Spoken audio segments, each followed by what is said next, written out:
자, 안녕하세요. 자, 이제 오늘 할 것은 우리 아마 약 한 4번 정도에서 요 원론감을 다 끝낼 겁니다. 끝낼 건데 주로 이제 우리 아마 앞에 제 강의 들어보시면 알겠지만 출제 빈도 높은 거 낮은 거 하면 다 돼 있을 각장마다 돼 있는데 일단은 이제 그거는 우리 이미 알고 있다 가정을 두고 마지막 핵심 정리니까요. 전에 키워드 중심 공부하겠습니다. 자, 이거 제가 총 보니까 약 한 40 테마를 만들어 놨을 거예요. 그죠? 예. 그 정도인데 그 중에 우리 아마 이제 특히 지금 하고 있는 테마 1번, 2번, 3번 이건 대부분 다 경제학이 다 공부했던 거예요. 그죠? 예. 그 중에서 과거에는 우리 불과 이제 원론 과목이 들어온 게 이제 8년쯤 됐거든요. 8년쯤. 그러니까 원래 옛날에는 저 이제 학교에 이 몸을 한 7, 8년 담았다 나온 사람인데 이게 원래 맨 처음에 보면 알지만 이 감정평가가 원래 두 개 분야에서 한 개 합친 거죠. 그죠? 그건 알고 있는 거죠? 하여튼 그런 게 있는데 그래서 맨 처음에 이제 이 평가란지 공인중개사 과목을 만든 분이 지금 돌아가신 김영진 교수예요.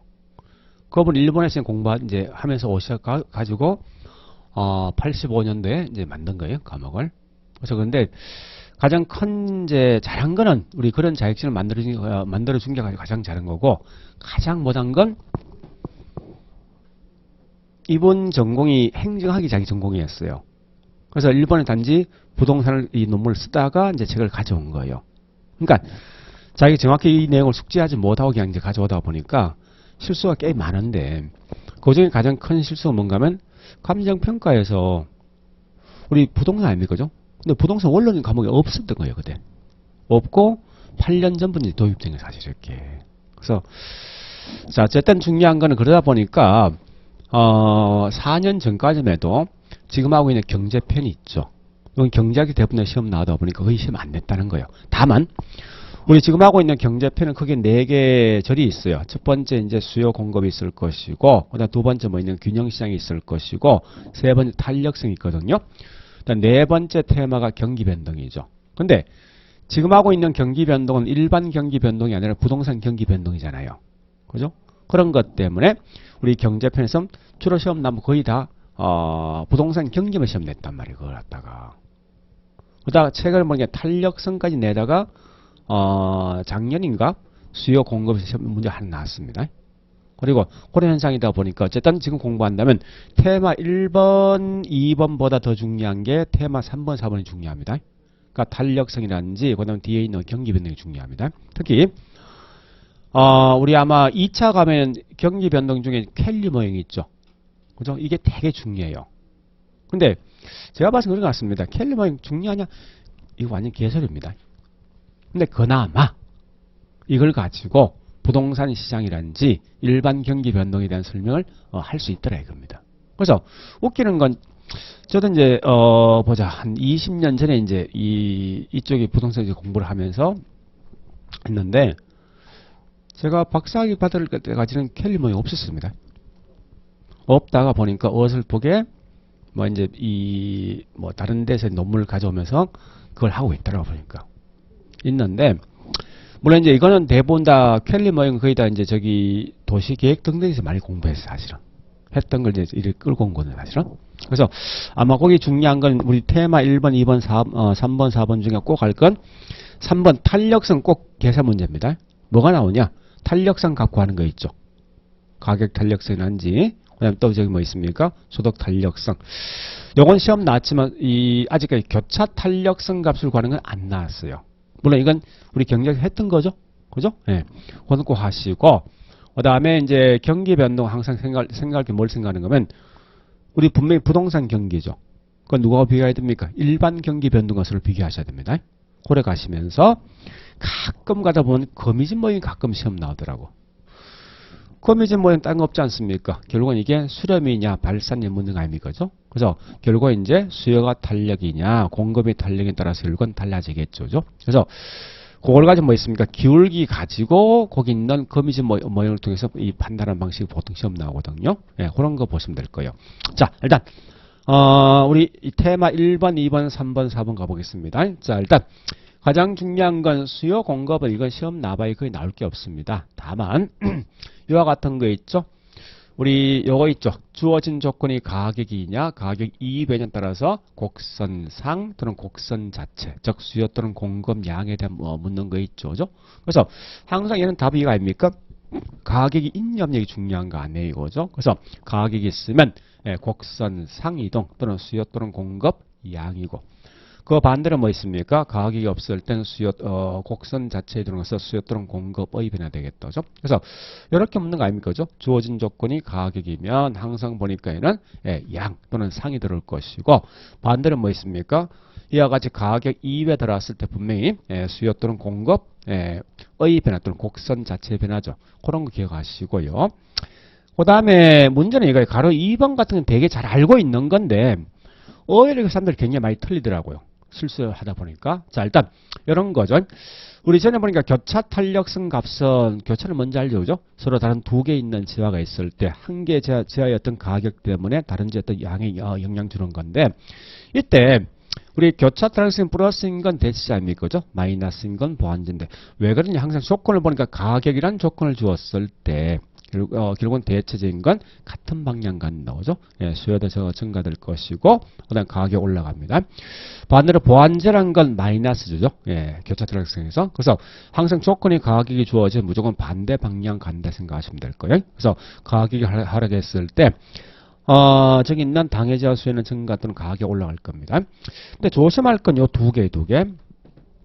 이런 걸 의외로 꽤 많이 틀리거든요. 그러니까 대체 투자 대상이라 쓴다면, 그냥 쉽게 말해 이 말이죠. 뭐 주식이나 등등을 갖다 묻는 거 아닙니까? 그래서 무조건 나오면 이건 주식이라 쓰니까 주식이 불황일 때 부동산 수요 증가될 것이고, 그 다음에 이거 있죠. 그죠? 요게 가끔씩 장난을 치더라고요. 요거 가지고. 그죠? 그래서 얘는 항상 주어진 조건은 가격인데, 핵심 뭐예요? 기대 또는 예상이 포인트 아닙니까? 그죠? 요것 때문에 이건 가격 이외 요인이 되어지다 보니까 이건 수요의 변화될 것이고, 또한 야채 뭐 있습니까? 앞으로 가격이 올라갈 거라 예상되어지다 보니까 수요가 증가되겠죠. 그건 좀 조심하셔야 될 겁니다. 자, 그래서 우리 밑에 있는 요 내용은 좀 기억해 주셔야 돼요. 이런 게 시험에 이렇게 나오니까. 그러면 이거 한번 물어보겠습니다. 잠시만요. 만약에, 자, 잠시만. 주택 가격이 올라갈 거라 예상되어지면 공급량 어떻게 되겠습니까?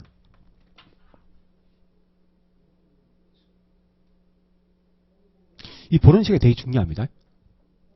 수요는 명확하게 가격이 우리 부동산에서 수요란 건 물론 사는 거지만 목적이 뭐예요? 투자 목적이에요. 내가 살 목적이 아니라 그래 가셔야 돼, 항상 행동을. 그런데 앞으로 가격이 올라갈 거라 예상되면 결국은 수요는 증가되겠죠. 그러면 공급자 입장은 어떻게 하겠습니까? 앞으로 집값이 올라간대.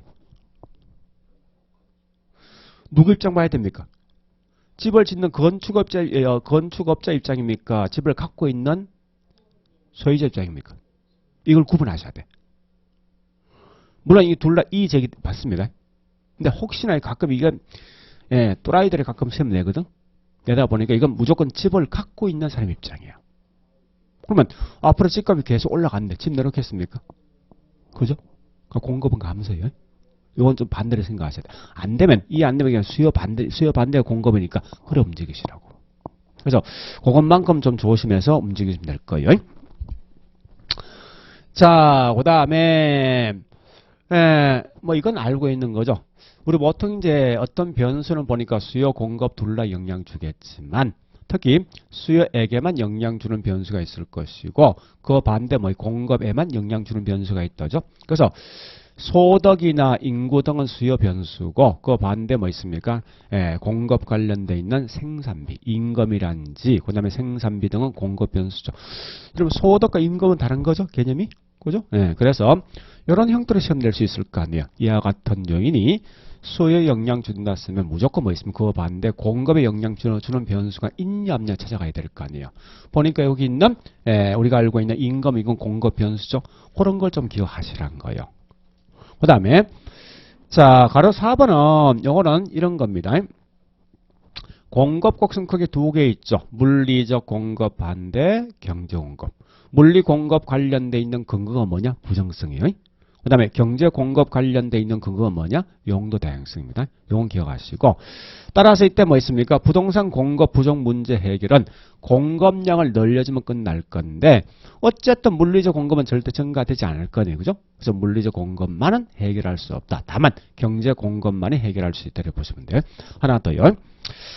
자, 앞으로 여러분들 이거 아셔야 됩니다. 우리 이 단기란 말과 장기에 대한 구분 기준이 뭐예요? 단기, 장기. 물론 시간생 게임인데 꼭 기억할 건 원론 과목에서 단기, 장기는 며칠, 몇 년 이게 아니라 물건을 만들어 줄 수 있는 시간 주어질래 말래 차예요. 이걸 항상 머릿속에 갖고 있어야 됩니다. 철저하게 부동산학에선 단기, 장기는 신규 물건 만들 수 있는 시간 주어질래 말래 구분 기준 따라서 구분되니까 단기는 신규 물건 만들지 못하고 현재 있는 물건만 취급하다 보니까 원칙은 뭐예요? 수직입니다. 근데 일부 학자는 뭐라는지 압니까? 야, 그게 아니라 다만 신규 물건만 만들 수 없는 거지. 기존 주택을 개보수할 수 있는 시간만큼 주어지니까 약간 정도는 증가할 수 있다라고 말하는 사람이 있습니다. 둘 다 맞는 말이에요. 다만 장기는 신규 물건 만드는 충분한 시간 주어지니까 훨씬 더 완만하겠죠. 그래서 그렇게 내용을 좀 보시면 될 겁니다. 그래서 항상 이 원론 과목은 철저하게 사회과학이다 보니까 무조건 관념상에서 비교할 뜻은 있어야 됩니다. 만약 문제가 안 풀리지, 그럼 걔 반대가 누군가 자꾸 생각하시라고. 그럼 답이 나오거든요. 여기에 이제 우리 부동산 학을 공부하는 사람이 기본적 마인드. 그런 것 때문에 철저하게 비교할 대상이 누구냐 좀 보셔야 될 겁니다. 자, 그 다음에 여기에 작년 시험 났던 거죠. 유량과 저량에 대한 구분을 좀 해달라는 거예요. 물론 잘 알지만 우리가 알고 있는 유량은 언제부터 언제까지는 기간제 개념이 있을 것이고 그 반대 저량은 특정한 시점에 있는 내용인데 잘 알지만 우리 유량에 대한 개념은 꽤 많죠. 엄청나게 많습니다. 그래서 우리 보통 이렇게 암기합니다. 요걸 써가지고 제자가 총통 부인 이렇게. 그래서 네, 제자가 총통 부인 이렇게 암기하시면 이건 저량이거든요. 다만 이때 조심할 건 우리 일반적 양은 전부 다 유량입니다. 예외적으로 양이 딱 이 저량 양이 두 개 있죠. 총량과 그다음에 통화량입니다. 총이란 말은 항상 이게 특정 시점인 거거든. 그래서 그런 것 때문에 좀 정리해 보시고 참고로 주택 보급률도 이건 저량 속에 포함돼요. 그래서 이것만 좀 기억하시면 아마 문제 푸는 거기한 게 없을 거예요. 자, 위에 있는 이 문제는 어떻게 푸냐 이거 풉니다. 가장 중요한 건 제일 먼저 연, 월, 현재 요거의 문제 푸는 거예요. 만약에 연, 월, 뭐 시기나 뭐 이건 뭐 있습니까? 다른 말로 유량이죠. 그 다음에 현재는 뭡니까? 저량 되겠다죠. 요걸 먼저 확인하시고 두 번째 가서 자 요거 나와셔야 되죠. 존재한다. 그 반대 보유란 말 보유. 존재란 건 뭡니까? 공급이지. 그죠? 보유는 뭐 있습니까? 수요입니까? 그죠? 요렇게 해서 문제를 푸시면 돼요. 그래서 일단 보니까 1년 동안 유량되겠죠. 예, 1000만 채가 공급되고 그 다음에 이때 미분양이 100채가 되면 결국은 수요가 얼마요? 900채 되겠죠. 이렇게 가셔야 됩니다. 자, 니언번은 보니까 존재한다 이 공급이죠. 그죠? 그럼 결국은 저량의 공급량이 10만 채 될 것이고 그 중에 미분양 공가가 현재 10%면 나머지 9만원 뭐 있습니까? 수요가 되겠죠. 그래서 자 일단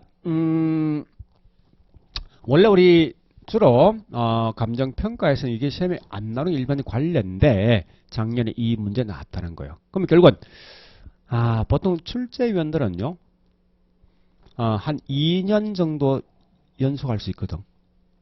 그 다음 가서 뭐 또 바뀐다 뭐 이게. 그러면 결국은 작년에 이게 시험 나왔으면 올해도 나온다면 이거보다 이게 나올 것 같아. 한 개 지문상에서 띄운다면 일단 그런 이제 개념 정도 생각해 볼 필요가 있을 겁니다. 자, 그 다음요. 네, 뭐, 우리 아마 경제학에서 워낙 잘했으니까 잘 알고 있을 거예요. 근데 재밌는 건 이런 걸 가지고 가끔 시험 낸다는 거예요. 그래서 우리 항상 알고 있지만 여기에 결국 뭐 있습니까? 요거죠. 네, 항상 여기 보니까 요걸 통해 수익 극대화를 제가 찾을 수 있습니다. 그 다음에 여기 기울기죠. 그죠? 기울기. 그 다음에 여기 만약에 좀 이따 몇 배란 말이 나오면 이건 좀 이따 하겠습니다. 자, 일단 밑에 있는 요걸 가지고 해보겠습니다. 자, 이와 같은 걸 가지고 기억, 리언, 디귿에 대한 답을 해보라는 겁니다. 그러면 무조건 제일 중요한 건 P를 1P를 만들어 놓고 한다 생각하시면 돼요. 1P를. 자, 해보겠습니다. 여기 1P 되면 뭐 있습니까? 얘가 보니까 그죠? 여기 이 2는 80 되겠죠. 그죠? 여기 2분의 1 되겠네. 그죠? 따라왔을 때 뭐 있습니까? 그럼 참고로 이거 알고 있죠? 수요함수의 수익 극대화 공식이 있지만 이걸 하지 말고, 자, 원래 이게 수요함수 아닙니까? 그죠? 예, 있을 때. 수요는 무조건 곡선이죠. 그거 물어보자고. 예, 여기 있는 면적이 가장 큰 게 A, B, C. 누굽니까? C죠?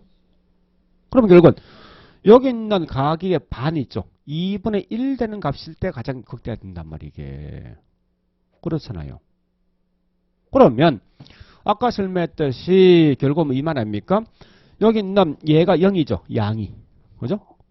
양이 0일 때 해보겠습니다. 자, 이게 1P를 만들어 놓고 그러면 결국은 이식 되는 거죠. 2분의 1 Q는 80-P가 될 건데 여기 일단 0이 된다. 그죠? 여기에다 뭐요? 반이 얼마입니까? 40 아닙니까? 가격이 40일 때가 수익 극대화 된다는 걸 보시면 돼요. 물론 이건 야매를 문제 푸는 방식이지만 기울기는 항상 뭐 있습니까? Q 앞에 있는 값이 기울기 될 것이고 그 다음에 만약에 여기에 있죠. 여기에 한 명의 수요가 이렇게 된다면 시장에서 이게 4배가 되어진다면 했을 때 원래 정석을 풀면 여기 있나 뭐 있습니까? 1Q는 주가 가겠지만 허락하지 말고 무조건 나오면 여기 있는 Q 앞에다 4배수만큼 나누시면 됩니다. 그럼 몇 배가 나오거든요. 식 자체가. 일단 그런 식을 조금 알고 있으면 좀 쉽게 알 수 있을 것 같습니다. 자, 그 다음에 이제 균형시장은 워낙 잘 알고 있던 그냥 넘어갑니다. 넘어가는데 다만 요건 좀 아셔야 되죠. 우리 뭐 잘 알지만 항상 이 증가 감소라는 표현은 무조건 양에 대한 설명 아닙니까? 그죠? 그죠? 가격은 상승 하락 아닙니까? 그죠? 결국은 요거 표현은 벌써 이 양 표현이잖아요. 수요 증가, 양 증가. 수요 증가, 양 증가, 공급 증가, 양 증가 아닙니까? 양은 증가다. 그죠? 그래서 그래 보시면서 하여간 요 둘 다 동시에 변화 있는 건 좀 기억을 해 주셔야 됩니다. 그래서 하는데 재밌는 건 변화폭이 누가 더 크다 설명 안 되면 가격이나 양 둘 중에 한 개 값은 알고 있을 건데 그 반대는 모르는 거죠. 그래서 물론 이와 같이 같은 방향 가면 이건 양은 알고 있을 것이고 그 반대 방향 가면 양은 모르는 거죠. 그죠? 가격이 알고 있는 거고. 자, 그래서 이런 거 아닙니까? 이때 좀 조심할 건 요거요. 이와 같은 거 보니까 우리 양은 증가인데 가격은 모르잖아요. 이 상태에서. 그죠? 그래서 모른다가 보통 이렇게 표현합니다. 수요와 공급 변화 폭에 따라서 이 말씀은 이건 모르는 게 가격이냐 양을 묻는 거예요. 그것만 찾아가시면 될 것이고. 그 다음에 이런 걸 시험을 내면 가끔 사람들 굉장히 많이 혼돈을 하더라고요. 그러니까 이 말하면 이렇게 생각하면 되게 많습니다. 야, 가격이 올라가기 위해서는 여기 있는 수요와 공급이 있을 때 이게 어떨 때 가격이 올라갈 것이 묻는 건데 자, 가격이 올라오면 수요는 뭐 있습니까? 줄 것이고 양 증가되겠죠. 근데 이게 원인일 때 요 결과가 나오지 않습니까? 근데 이 질문은 뭐예요? 가격이 올라갈 수 있는 원인이 뭐냐 묻는 거잖아요. 그럼 결국 이 말하면 거꾸로 보니까 가격이 올라가기 위해서는 수요가 어떨 때 여기 있는 공급 어떨 때 이 가격이 올라갈 묻는 거 아닙니까? 그죠? 그럼 결국은 이건 이 값을 묻는 거지. 그죠? 그러니까 요 내용과 이걸 좀 구분하시라는 거예요. 다른 건 몰라도. 그래서 이때 보니까 수요가 증가 또는 공급이 감소일 때 이게 나오더라 이겁니다. 그래서 뭐 답은 금방 알 수 있을 것 같아요. 그죠? 소득 증가면 수요 증가될 것이고 가격이 올라오면 결국 뭐 있습니까? 수요 증가되겠다. 그죠? 네, 그렇죠. 그 다음에 보완제 가격이 올라가면 여기 있는 이 수요 감소되는 거죠. 그다음에 생산비가 증가되면 뭐 있습니까? 예, 잠시만. 예, 그죠? 니얼 답 되겠다. 그죠? 예. 니얼은 결국 수요 증가하고, 그 다음 니얼은 뭐 공급 감소니까, 그죠? 그래 보시고. 자, 문제는 이제 탄력성부터는 좀 신경 쓰셔야 됩니다. 다른 건 몰라도. 자, 가장 중요한 건 소득 탄력성과 교차 탄력성은 부호가 중요할 건데 주로 묻는 게 플러스인 건 소득은 정상제 될 것이고 마이너스는 열등이 되겠죠. 그죠? 거꾸로 뭐 있습니까? 교차 탄력성 플러스는 결국은 대치제 될 것이고 마이너스는 저기 있는 보완제인데 문제는 이렇게 자꾸 내죠. 그죠? 이게 웃기는 게 다른 거지만은 내가 실수에 틀렸을 때 가장 큰 문제인데 요걸 딱 넣고 플러스인 걸 답을 이렇게 만듭니다. 이런 얘기 들었어. 그러니까 우리가 플러스인 건 정상과 대치는 알겠다는 거예요. 근데 이걸 반대로 착각한 분이 꽤 많더라 이겁니다. 그래서 나름 요걸 암기 코드를 갖고 있어야 됩니다. 저는 이렇게 암기합니다. 돈은 열심히 벌자는 거야. 소득은 정렬 이렇게 암기합니다. 결국은 그 반대인 건 이해될 거예요. 그 다음에 탄력성을 크게 만드는 요인, 탄력성 크기를 결정해주는 요인은 뭐 잘 알지만 전부 다 대체제 하나가 푸시면 됩니다. 대체제 많을 때 탄력이고 적을 때 비탄력 아닙니까? 그죠? 그래서 이때 주로 이제 많이 묻는 게 규제가 완화될 때가 대체제 많습니다. 여기 좀 조심하시고 그 다음에 주거용이 다른 용도보다 탄력적이죠. 자, 그리고 그 다음에 2번을 요거 있죠. 소득에 차는 비중이 클수록 탄력인데 문제는 이렇게 내지 않고 있죠. 이래 냅니다. 고가 주택의 수요와 저가 주택의 수요 중에 누가 탄력인 시험 되거든요. 이걸 가지고.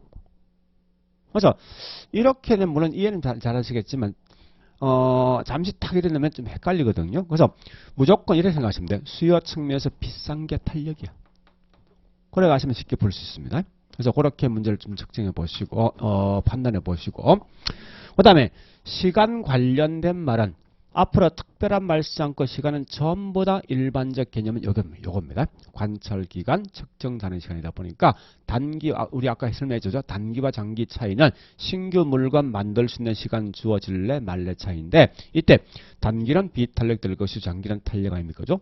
다만 예외적으로 뭐 있습니까? 제품 완성 기간. 요건 반대입니다. 그래서 제품 완성 기간 또 생산에 소요되는 기간 물었을 땐 단기가 짧을 수 훨씬 많이 만드니까 탄력이고 긴 게 비탄력입니다. 그래 보시고 생산물 그냥 넘어갑니다. 자, 그 다음에 이 가로 3번은요. 우리 과거에 한 두 번 시험 나왔네. 요 내용 가지고 그러니까 이런 거요. 이와 같은 조건이 주어진 상태에서 만약에 여기 있는 균형 가격을 주어줄 수도 있고 균형 양을 주어줄 수도 있어요. 있는데 그래서 우리 보통 이걸 이렇게 암기합니다. 우리 뭐 경제에서 암기했지만 B가 탄 양 이렇게 암기하거든요. 무슨 말인 거면 자 이거죠. 자 우리 가격분의 양이 있으면 그죠? 현재 이게 10% 변화했을 때 얘가 5% 변하면 이건 비탄력 아닙니까? 비탄력은 가격 변화폭이 더 큰 거지.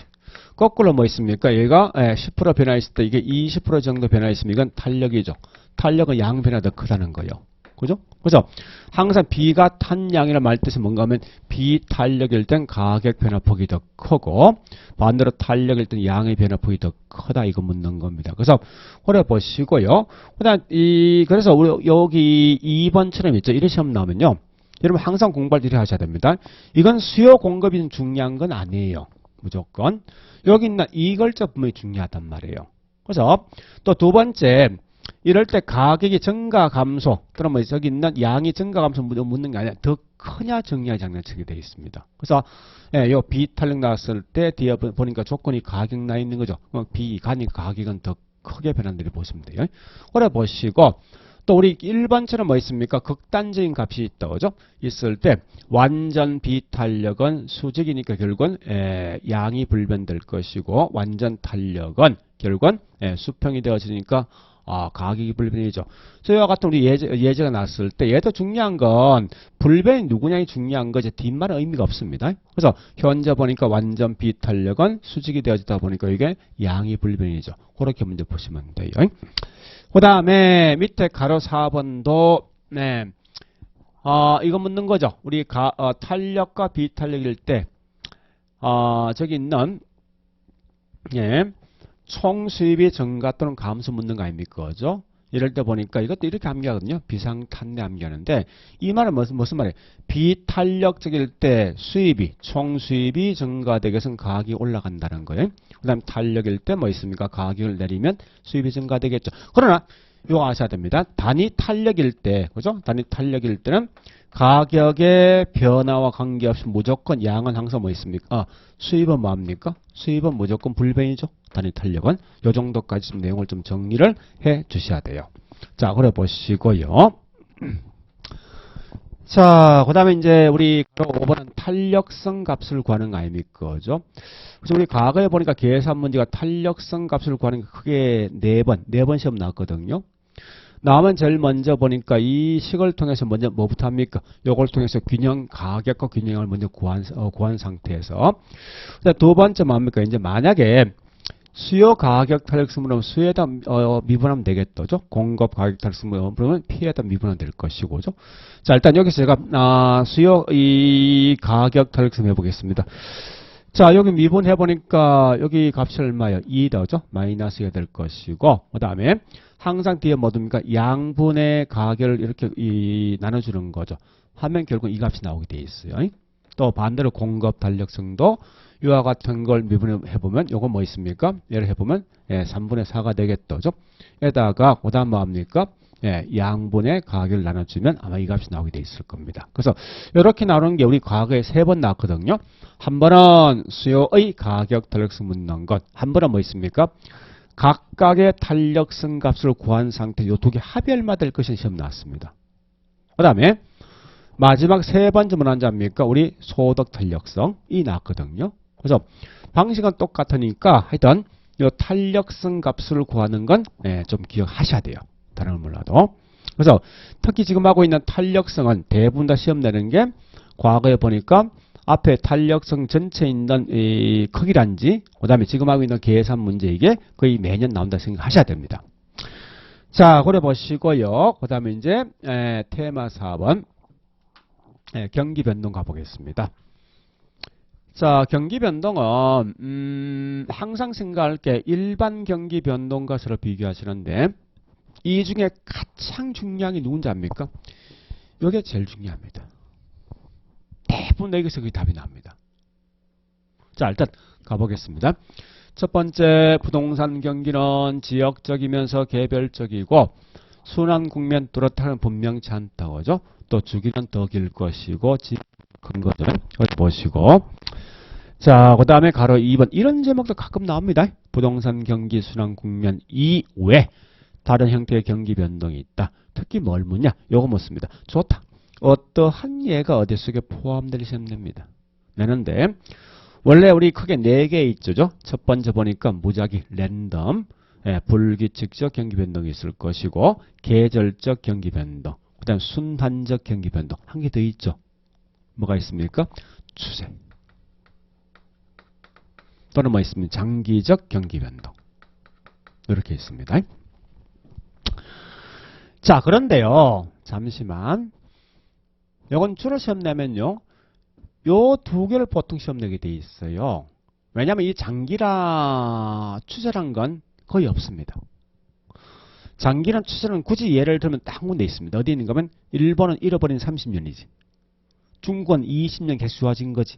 이와 같은 게 보통 장기인데 혹시 어떤 게 장기적 경기 변동이냐 묻거든. 항상 지문상에서 지속적 또는 계속적 이런 말이 들어오면 이건 장기에 대한 설명이에요. 표현 자체가. 근데 거의 다 묻는 게 대부분 뭐 저기 있는 랜덤을 많이 묻습니다. 그러니까 얘는 보통 뭐 이런 거 아닙니까? 정보 정책이라든지 천재지변이라든지 뭐 일시적 이런 게나 몽땅 다 무작위적 경기 변동이 될 것이고 반대로 뭐 있으면 반복된다. 뭐마다 뭐 매년 이런 말 나누는 순간 전부 다 계절적 경기 변동이에요. 자, 그 다음에 순환 국면은 이걸 항상 시험 내거든요. 문제에서. 내면 이거 문제 푸는 키워드는 요겁니다. 요걸 제가 문제 풉니다. 오늘. 한번 해볼까요? 그러니까 우린 지금 현재 공부를 하는 목적은 시험처럼 기술자지. 그죠? 연구할 목적 보면 아닐 거 아니에요. 그래서 자, 봐볼게요. 이게 이제 뭐 있습니까? 후퇴죠? 이게 하향이죠? 그 다음에 이게 회복 아닙니까? 여기에 뭐 있습니까? 상향 아닙니까? 그죠? 그러면 절대 후퇴와 하향을 구분 못 합니다. 같이 가셔야 돼. 요걸 물으면 절대 여기 틀리면 안 나오거든요. 무조건 상대편 나오게 돼 있어요. 그러면 이렇게 해볼게요. 자, 하향의 과거가 누굽니까? 여기는 후퇴죠. 후퇴 시장에 1억에 매매된 물건은 아마 하향에선 잘 받아봐야 1억 아닙니까? 그죠? 결국은 최고가가 뭐 있습니까? 1억이란 말이게. 그죠? 자, 그래서 이때 뭐 있습니까? 우린 후퇴는 보니까 상한가를 쓰겠다죠. 그러면 경기 나쁠 때 보니까 물건 살 수 있는 수요자보다도 나와 있는 공급자가 훨씬 더 많다 보니까 중개업자가 이 물건 거래 등을 승사하기 위해서 뭐 있습니까? 매수자를 중시할 수밖에 없단 말이에요. 자, 일단 요건 이해된다, 그죠? 그럼 문제는 이래 푸시라고. 자, 봐보세요. 남 무조건 부동산 가격까지 문제 푸세요. 아마 후퇴나 하향은 앞으로 집값이 점점 뭡니까? 떨어지는 거 아니에요? 그죠? 떨어진다. 따라서 이건 최고가 결국은 상한선이다. 다시 회복이나 상향은 집값 올라가죠. 그잖아요. 따라서 때문에 과거 가격은 최저가다. 그런 다음에 이 글자를 만듭니다. 숫자 도자. 이건 숫자입니까? 그지? 이건 도자잖아. 그래서 매수자, 매도자 이렇게 가시라고. 괜히 이거 갖다가 잘못 생각해서 이 반대로 생각하지 말고 그런 것만 좀 조심하시면 아마 경기 변동은 크게 어려움 없이 문제 풀 수 있을 거예요. 자, 그리고 여러분들은 거미집은 꽤 잘 알고 있는 거 아니에요? 그죠? 그래서 우리는 이렇게 암기합니다. 탄력적인 게 누구냐 이거 마시면 돼. 탄력. 그래서 수탄수 공탄발이 암기합니다. 무슨 말인가 하면 수요가 탄력일 때 수렴이고 공급이 탄력일 때 발생됩니다. 결국 이 말은 공급이 탄력이 되죠. 공급이.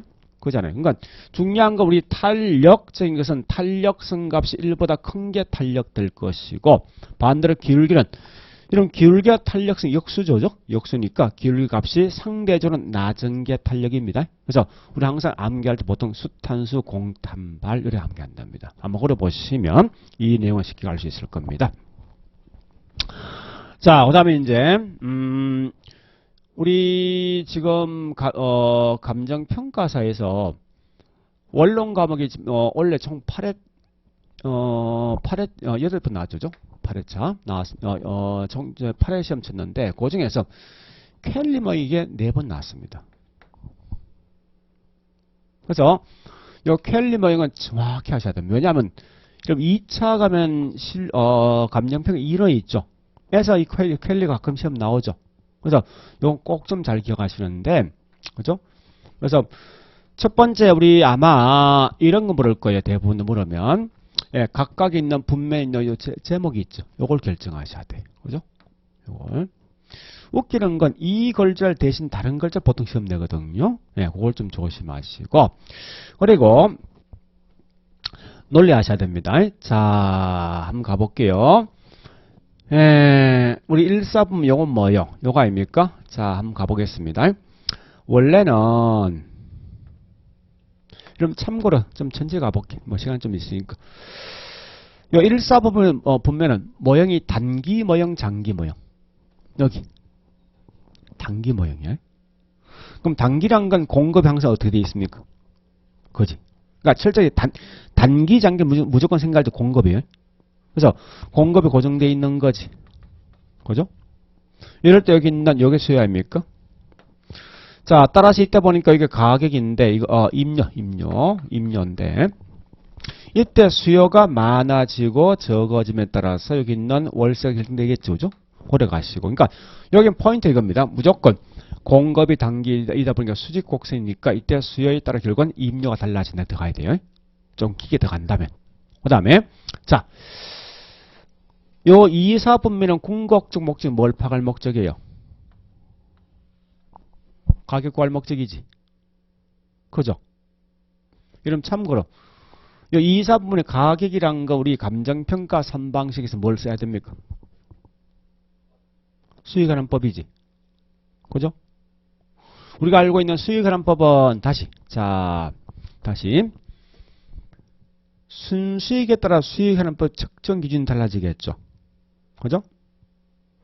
우리 순수익이 순수익이 다시 소득에 따라서 조소득, 순영업소득, 세전세후가 있어요. 그럼 결국은 조소득을 가지고 이 가격 구할 수 있지. 그게 뭐요? 조소득 성수법 기억납니까? 응? 잘 안 쓰지만.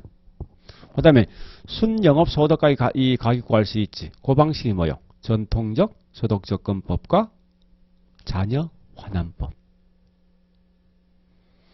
그 다음에 세전 세후 현금 가지고 가격 구할 수 있죠.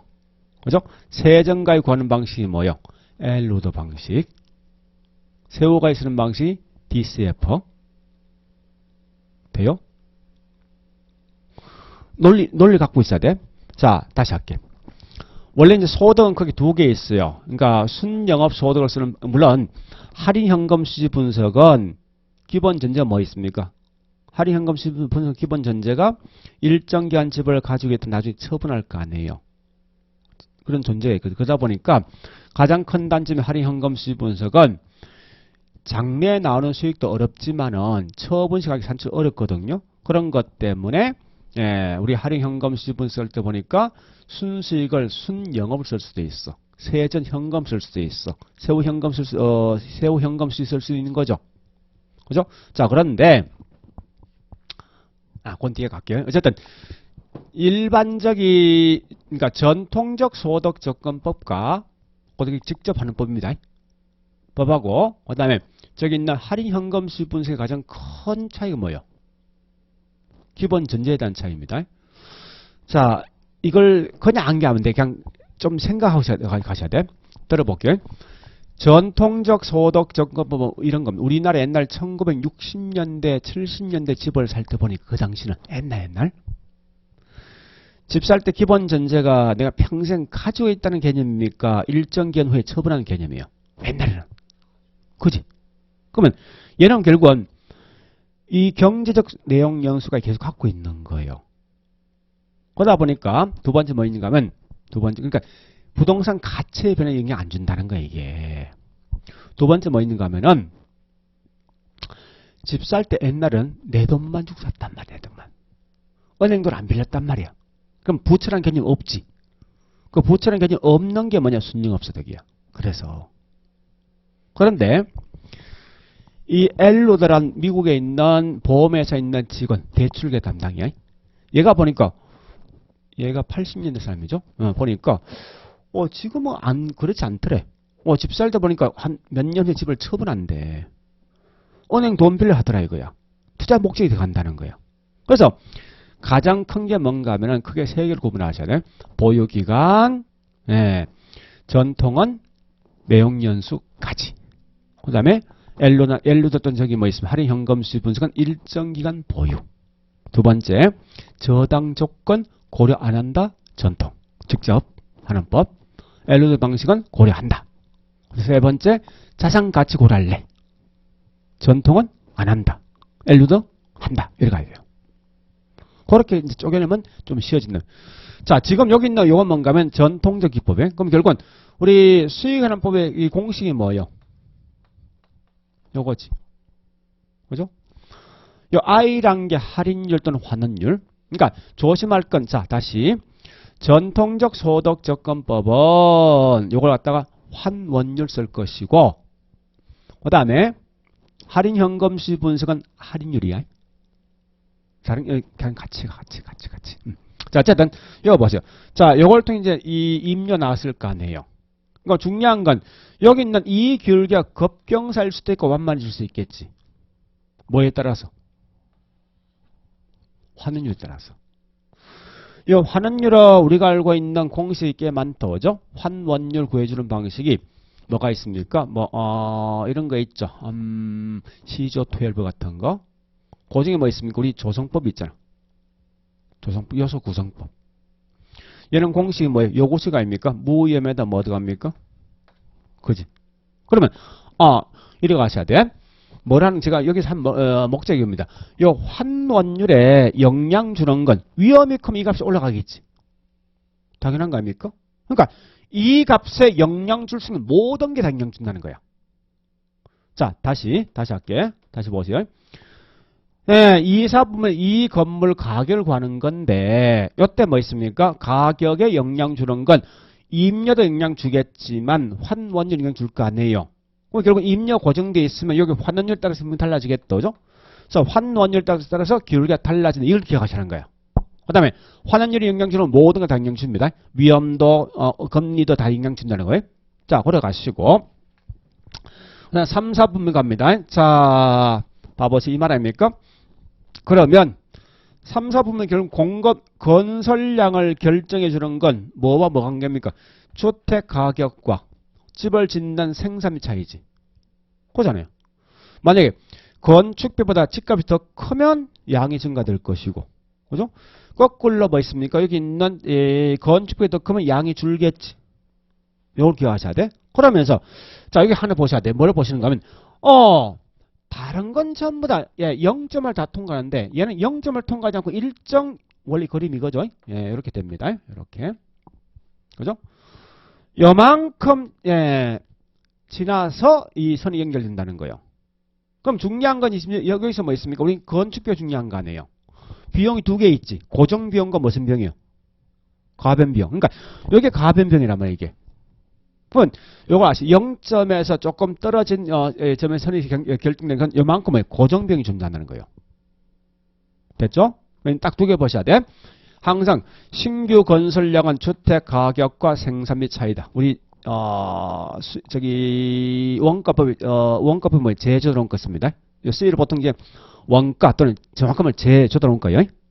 그걸까지 비교하는데 이때 요 그래프 보면 약간 떨어진 건 결국은 고정비용 때문에 그렇다. 요거 기억하시고 그다음에 여기 뭐 있습니까? 4, 4분문 가보니까 얘는 뭐요? 건설량과 뭐 관계입니까? 재고량. 남아있는 양은 뭐요? 남아있는 양 결정은 뭐에 따라 결정됩니까? 이거 아닙니까? 지금 지어진 양과 기존 주택의 빈집, 멸실분의 관계에 따라 결정되는 거지. 그죠? 뭐 결국 멸실률은 뭘까지 따집니까? 감가율까지 따집니다. 그 정도까지 머릿속에 들어가 있어야 됩니다. 하여튼 그렇게 해서 내용을 정리하시면 아마 이 캘리머니 끝날 겁니다. 자, 오래 보시고 좀 쉬었다가 테마 5번에 있는 부동산 시장 가볼게요.